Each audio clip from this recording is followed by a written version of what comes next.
And of course, what we've been studying is the tribes and how their land was portioned to them.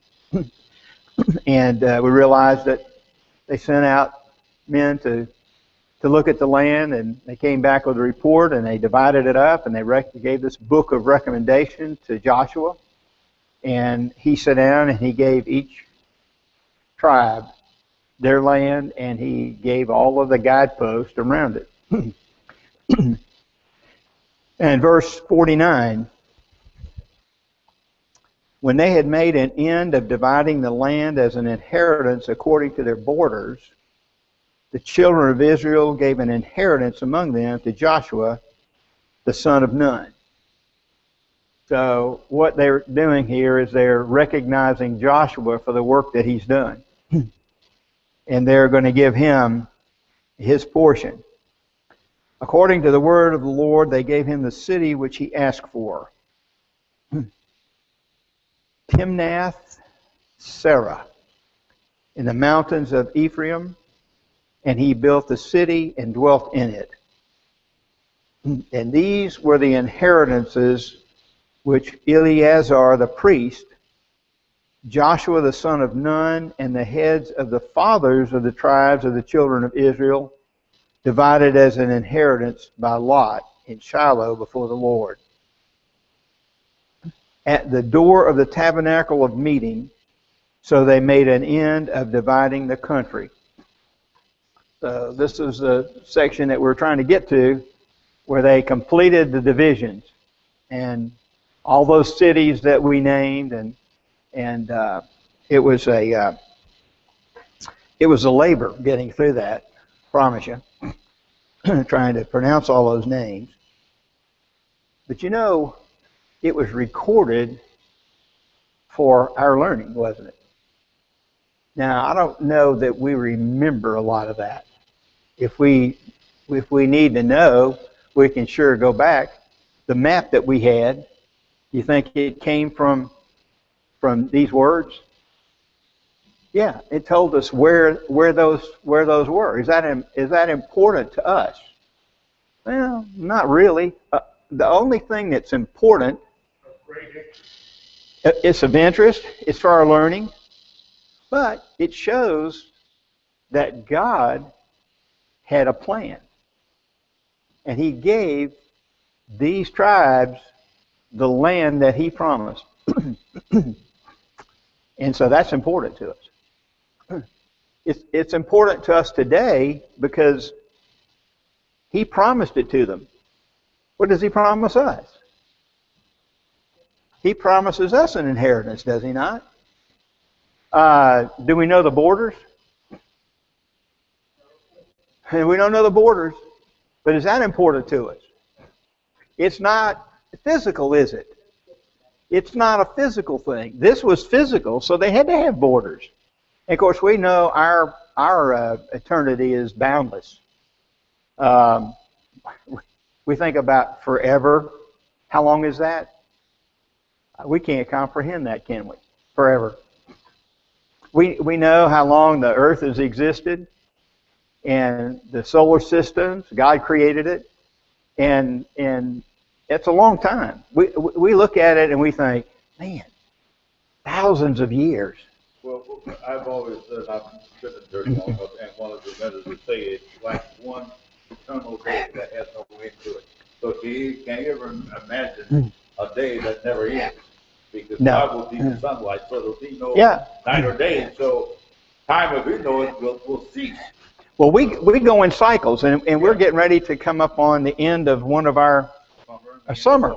And so we go into the fall, and so we look at it and we think, man, that summer was a long time. I mean, it was hot. It was in Georgia. We had mosquitoes. We had to live through that. And it seemed like it just lasted a long, long time. But we know that heaven is going to be. We can't comprehend it. Yes, ma'am.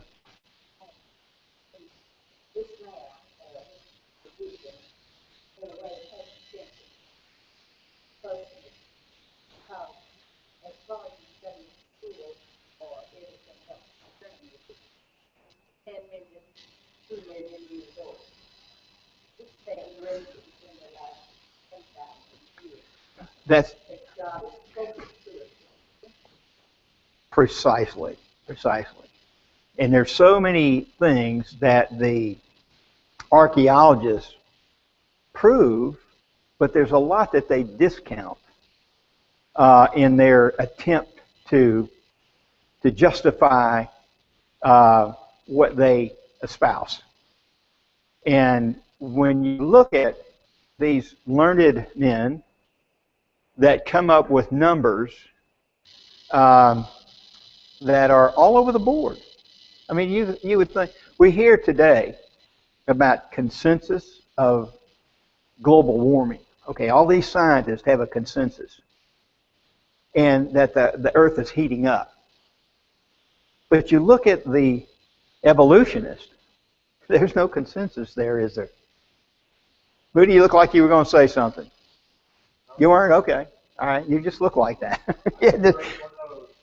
Okay, you had a quizzical look. You had a quizzical look on your face, and I thought maybe you were trying to say something.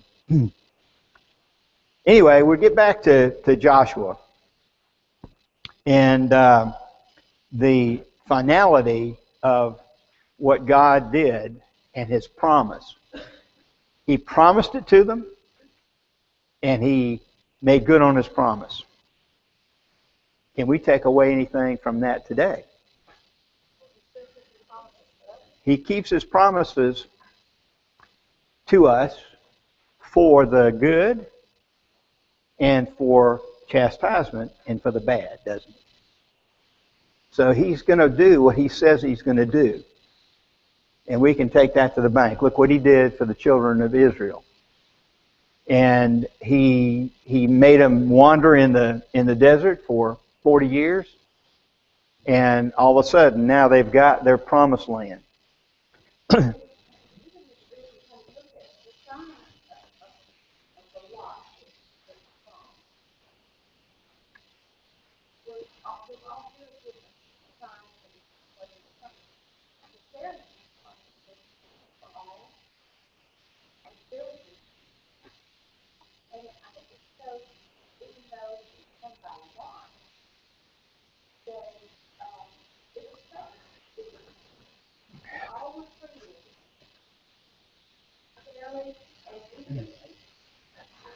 I think what's amazing, and we talked about this maybe 2 weeks ago, about the 21 men that went out, and they had a consensus, and they went walking around in the land, and they came back with a report, and they gave the report to Joshua. Now, what's amazing is that you have 21 people that agreed on something. That's amazing, isn't it? 21 people. If we got about 21 in here today, you think we could all agree on the division of Smyrna, say? We have maybe a little conflict, you know. We look around and we say, you know, I like this part over here. Well, you can't have that part. I wanted that part. But you had these 21 men, and they got together and they said, hey, this is how it's going to be divided up. And they were fair. And Joshua did it according to what their plan was. Pretty neat. Do you think? Now we don't have anything in the Word that says this, but these were righteous men, were they not? God had blessed them, and you think they had a little bit of extra knowledge about what was going on?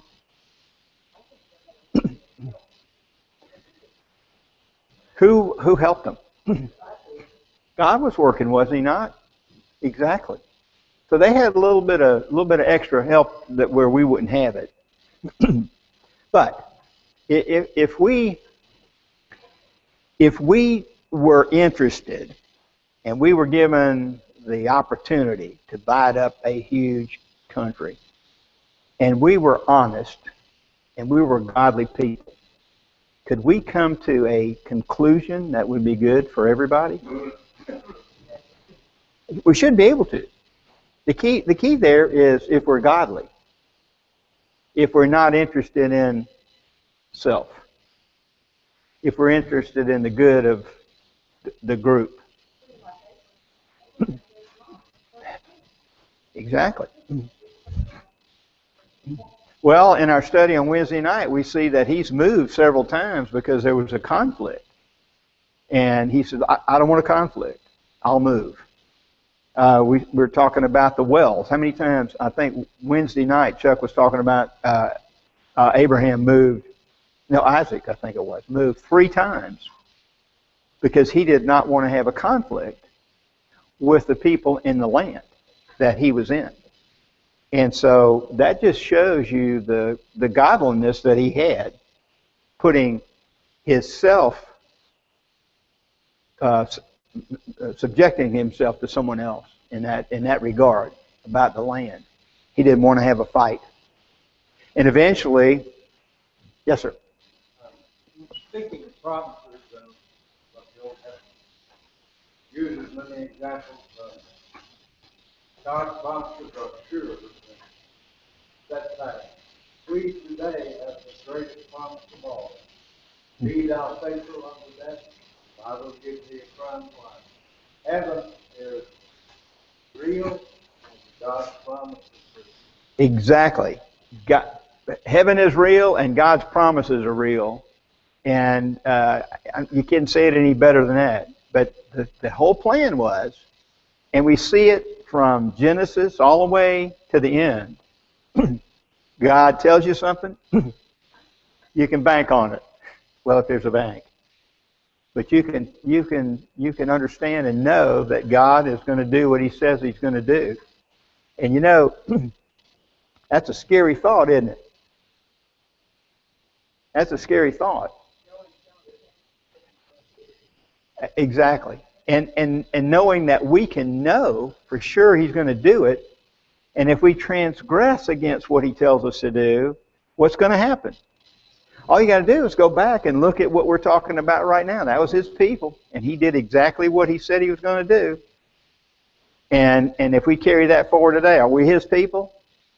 Exactly. And is he going to do what he says he's going to do? Exactly. So we know these historical happenings were written so we can understand what to do and what not to do. It's a pretty simple plan. I think, and we've all heard this, I think what happens is, since we're humans and we're so smart, we want something that's more difficult and so that's more intricate of a plan. So you know we can sit down and talk about it and maybe come up with a different conclusion. Have you ever watched C-SPAN? You ever watch C-SPAN? Anybody in here ever watch? I'm the only guy that watches it. Gal watches it. And you get one of these round tables, and you hear these professors talking, and you wonder, where did they get that from? You know, and these are almost like the philosophers of old, where they came up with some of this stuff, and you think they had to be pretty smart people, and they are pretty smart people. I mean, you check their intellect, and their IQ is probably 200, or one of those high things. But they sit around. I saw a guy one time, and he was noted. He was won the not the Pulitzer Prize, but what's the other one? Nobel Prize. And he was espousing some theory that he had. And they asked him, he said, have you ever made a mistake? You don't get that question very often. The interviewer said, you ever make a mistake? And he said, once. No, he said, I was wrong. I was wrong. And the guy said, well, how many people that believed you continued in that mistake? And he said, lots of them. Lots of them. That's the man. That's us. We make lots of mistakes. But we know that we can follow this and not make a mistake. Now, we're going to sin. Yes, we're going to sin. But we shouldn't make the same mistake. One of the most disheartening things I find when you have a group to discuss a theologian. Oh, yes. Make things so complicated. We in the church know the words are so simple. And they have all these theories about the Bible and what God says. And all these different denominations have a different way of getting their group, not the church. Exactly. Their group. Make things so complicated. The Bible is so simple. I think and we've heard this. Yes, sir. Just a few moments ago, I was a Christian. And they were writing about the successful alumni. And one of them was Alcedo. And the other one was, I'll get his name now. He was a minister of the Guardian Congregation of the Church of Christ, Texas. And he was promoting the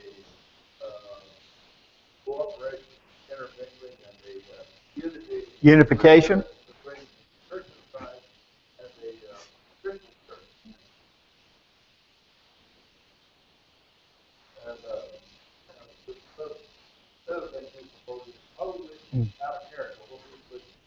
well, those are people that have lost their way, really.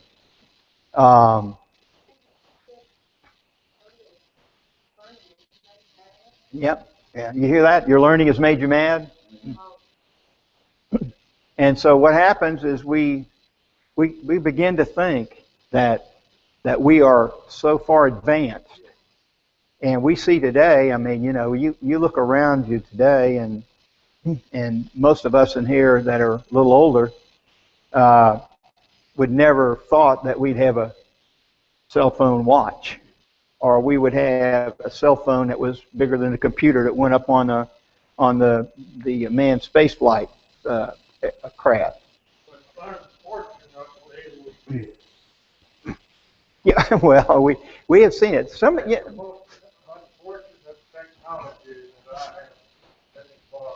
It seems like the more we invent, the worse it becomes, the misuse of the technology.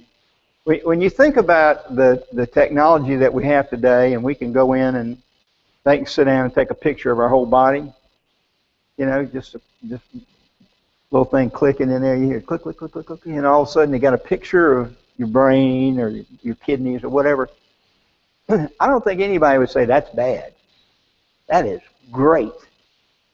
But then when you look at some of the social media that came from that kind of technology and how bad it is and how misused it is, and that's man, that's a sinful nature of man.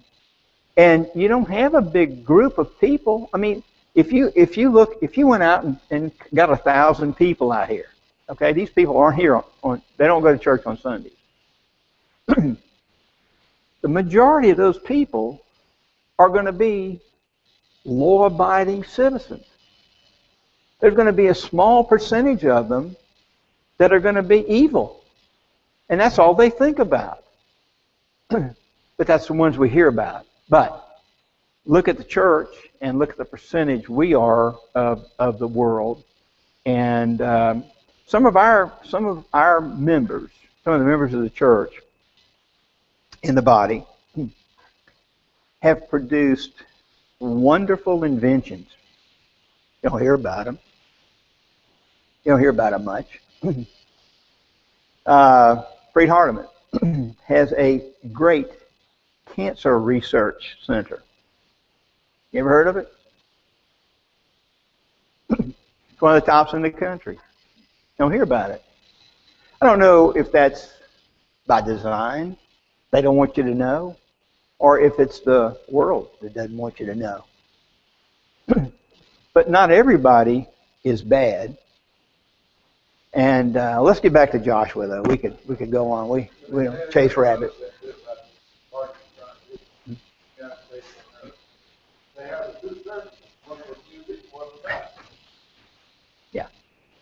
Well, when you start trying to see, that's what the denominations do. They're trying to appeal to the human nature and what the humans want to do. You know, I don't know how many times you've heard it. You've heard it. Chuck mentioned this the other day in one of his lessons. I just don't get anything out of that service. Well, the service is not alone for you. It is for you, but it's not for you only. The focus of what we should be there for is to worship God. We could all come and sit here and read our Bibles and worship God. We can just get up and have someone read out of the Bible, and that should be enough for us to worship our God. After all, who's speaking to us here? Would that be better than to have somebody from the pulpit preaching? You have something to say? Brother mentioned back there, the wrong premise. There are two kinds of music, vocal and instrumental. And when they say they're going to have service without music, that is not. Yeah. You have vocal music. Yeah, he just didn't explain it. There is one with instrumental music, and then one with just the voice. So both of them are music, but we know which one we're supposed to be using, and that is the vocal, a cappella singing.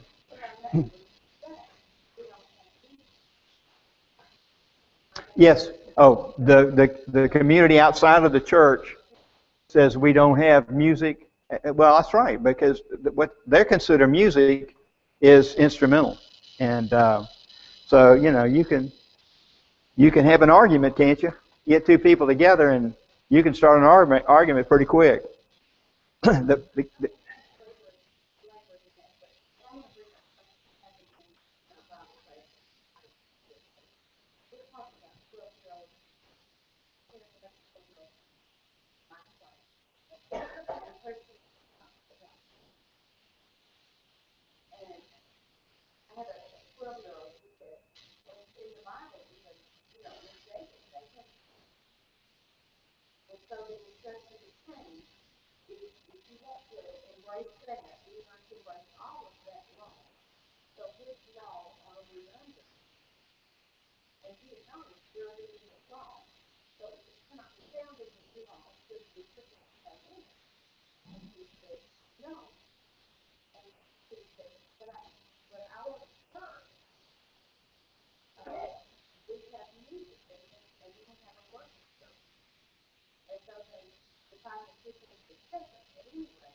that's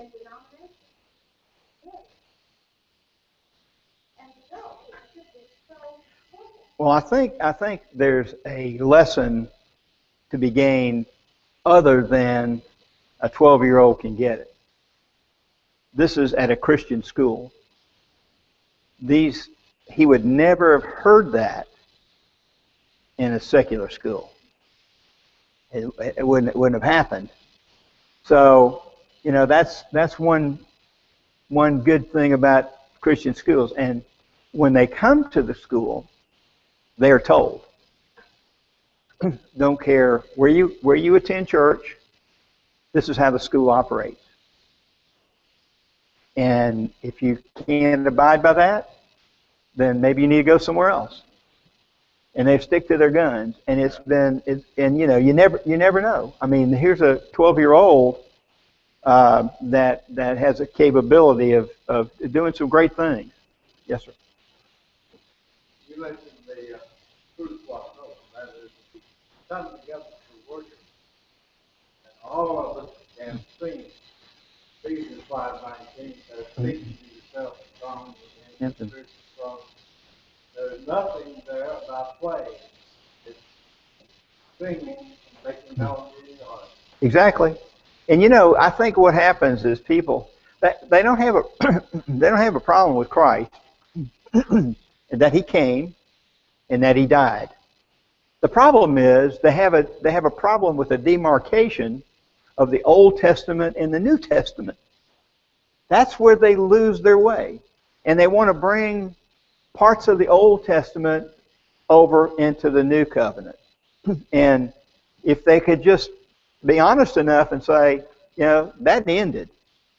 That ended when Christ was crucified. He nailed it to the cross. They understand that he died and that he was resurrected, but they want to keep bringing stuff that he used, as a matter of fact, into the New Covenant. And he said, it's over. It's over. It's a human nature to try to pick and choose that you want. That's right. They can argue that the Bible uses instrumental music. Oh, yeah. And they take that from the Old Testament. But I haven't seen any current denominations that take the sacrifice of bulls and goats yet. I think you mentioned too that if you're going to keep part of it, if you're going to keep part of the old law to be acceptable, you got to keep all of it. and that, of course, is impossible today. Okay. First of all, maybe of course, God's all knowing. He knew what was going to happen down the road, and the EPA won't let you do that anymore. The government wouldn't let you have a slaughterhouse in a temple. Yes, ma'am. In the earlier years of I saw whole things, the birds because pictures and students that studied with the other students. Mm-hmm. We put that on and told them that. Right. Therefore, I think Yeah. Today, unfortunately, that's become almost like a secular school. And the church over there has too. It's almost a number. Yeah, I mean, people lose their way, and it's sad, but we see evidence of that as we go through, and we're getting closer to the finality of this thing.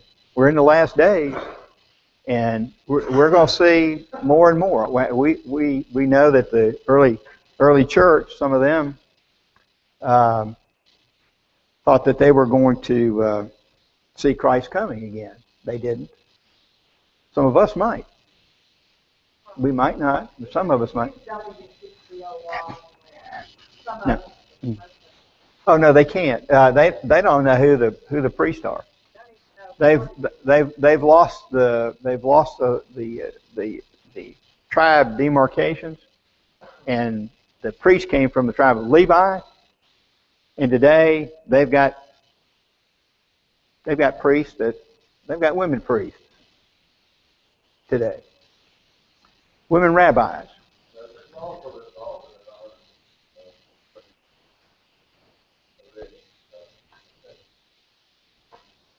So, the women, Yeah. women in the doing the services. Yeah, that's a big movement today, and I guess we could be accused of, and we have been accused of not allowing women to be preachers and to do the officiating in the services and stuff, and see, that's one thing that they don't want to agree with in the Old Testament, is it? How many women were priests? There were none. But they want to bring part of that Old Testament into their worship, but there were no women that officiated in any of those services. So we've got it's so mixed up. That's what you're dealing with today, ma'am. A buffet.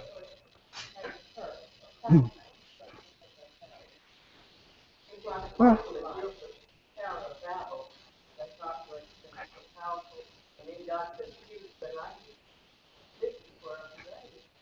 well, we know that that's going to be repeated.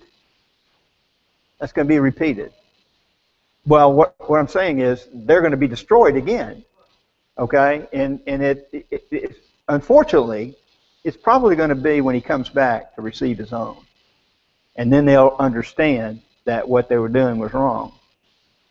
And of course, we don't want to pick and choose of who's going to be the worst case, but we've seen some tremendous things on TV, especially today, and used to be radio evangelist. Put your hand on the radio. Remember those days? You remember that? Put your hand on the radio, and we can heal you if you'll send us $50 or 25, whatever it is. Okay, you name the offering. We'll heal you if you just put your hand on the radio, and you can be saved that way too. Just put your hand on the radio. I hear a nod back there. I see a nod back there. Yeah, that used to be on all the TV, all radio stations. All right. Yes, sir. If the Old Testament is so confusing in our religious world today, why do we spend so much time studying the Old Testament? When we started studying the characters, There is a purpose. Don't get me wrong. yeah, it's amazing how many times I hear Chuck reference the Old Testament. Oh yeah, they verbatim. Many of them brought scriptures verbatim from the Old Testament, and it's for learning. With man was much closer relationship God with man in the Old Testament than it is in the New Testament. But there was a need for that. And that was because God was building the Foundation. habitation that He had established and generated in the beginning. And this was bringing or the mankind, if you will, to the heavenly declaration of Christ. The Savior is what he was getting to.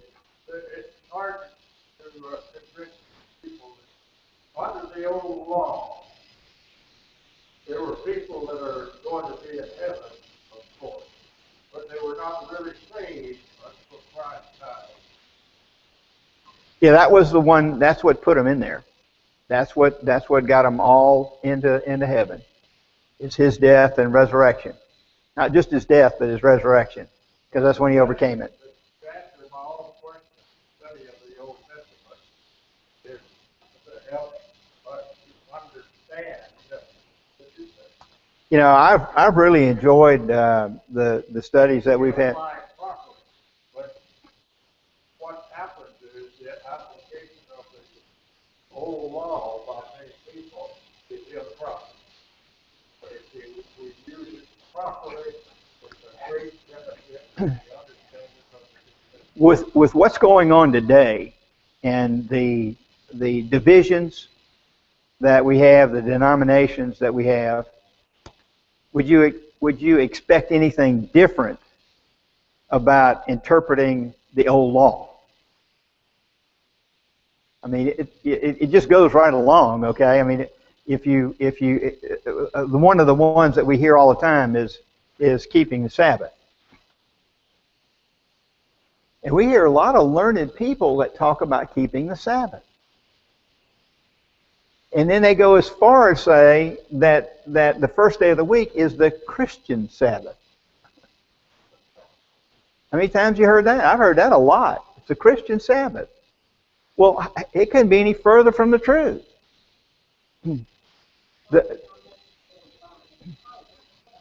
They're two different days, right? They're two different days. One's the last day of the week, and the other one's the first day of the week. I mean, it can't be, but that's human nature. And does it sound good? Does that sound good? Christian Sabbath? And tithing, yes, we want to bring that in, and try to bind that into the church today. And of course, I came out of the Methodist Church,